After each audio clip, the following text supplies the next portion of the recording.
Trending এই ভিডিওটি making করার জন্য আমাদের হচ্ছে CapCut অ্যাপ্লিকেশনটি ওপেন করতে হবে, যার মাধ্যমে কিন্তু আমরা ট্রেন্ডিং এই ভিডিওটি মেকিং করতে পারবো। এবং হচ্ছে আমাদের প্রথম ক্লিপটি তারপর সাউন্ডটির প্রয়োজন হবে। তো এটা মেকিং করার জন্য আমাদের হচ্ছে এখান থেকে CapCut অ্যাপ্লিকেশনটি ওপেন করে নিউ প্রজেক্টে ক্লিক করতে হবে। এরপর এখান থেকে আমাদের প্রথম ভিডিও ক্লিপটিকে সিলেক্ট করে অ্যাড অপশনে ক্লিক করতে হবে। এরপর আমরা এখান থেকে আমাদের ফটো অ্যাড করার জন্য এখান থেকে তার আগে আমরা যে নিউ ওয়াটারমার্কটা থাকবে এটাকে রিমুভ করে দেবো। তারপর ফটো অ্যাড করার জন্য প্লাস ওখানে চাপ দেবেন, তারপর ফটোস অপশনে চলে যাবেন। তারপর আপনার এখানে যেখানে ফটোগুলো আছে ওইখান থেকে জাস্ট আপনি আপনার মতো করে 4টা ফটো সিলেক্ট করে নেবেন। যেহেতু আমাদের এই ভিডিওটা মেকিং করার জন্য কিন্তু 4টা পিকচার প্রয়োজন হবে। ওকে পিকচার 4টা সিলেক্ট হয়ে গেলে এখান থেকে অ্যাড অপশনে ক্লিক করবেন।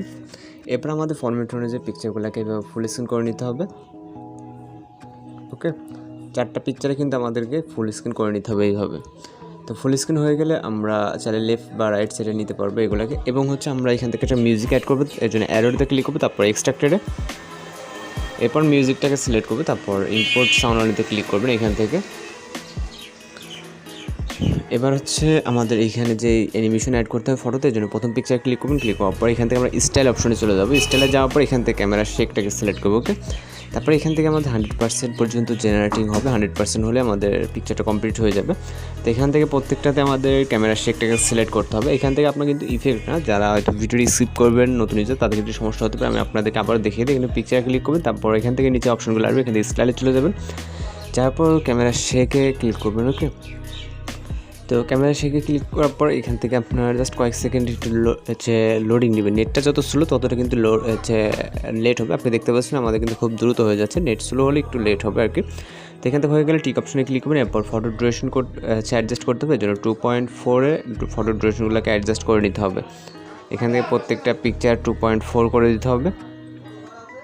আর আপনাদের যদি কোথাও বুঝতে সমস্যা হয়ে থাকে তাহলে সেক্ষেত্রে কিন্তু অবশ্যই কমেন্ট বক্সে জানাতে পারেন। তো এখান থেকে আমরা প্রত্যেকটা পিকচার 2.4 করে দিলাম। ওকে তো দেওয়ার পর এবার হচ্ছে আমাদের একটা ইফেক্ট অ্যাড করতে হবে, এই জন্য প্রথম পিকচার স্টার্ট পজিশনে চলে যাবে। যাওয়ার পর এখান থেকে আমরা ইফেক্ট অপশনে ক্লিক করব। তারপর এখান থেকে ভিডিও ইফেক্ট এবং হচ্ছে বডি ইফেক্ট দুইটা অপশন দেখবেন। তো বডি ইফেক্টে ক্লিক করবেন।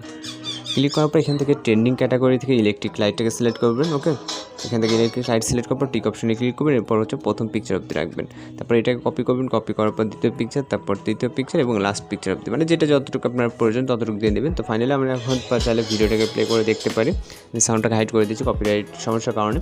তো এখান থেকে দেখেন আমাদের ইলেকট্রিক লাইট এবং হচ্ছে ইফেক্ট সব কিছু সাউন্ডের সাথে কিন্তু সব কিছু অ্যাডজাস্টেবল আছে। ওকে আপনি চাইলে আপনার মতো করে নিজের পিকচার অথবা ইফেক্টটাকে চেঞ্জ করে নিতে পারেন। তো সব কিছু যদি মনে হয় কমপ্লিট আছে সেক্ষেত্রে অবশ্যই এখান থেকে রেজুলেশনটাকে হাই করে নেবেন। তারপর এখান থেকে আমাদের এক্সপ্লোরেশনে ক্লিক করে আমাদের ভিডিওটি কিন্তু সেভ হয়ে যাবে। তো মূলত আজকের টিউটোরিয়াল এই পর্যন্ত, দেখা হচ্ছে পরবর্তী কোনো ভিডিওতে। সে পর্যন্ত ভালো থাকবেন, সুস্থ থাকবেন।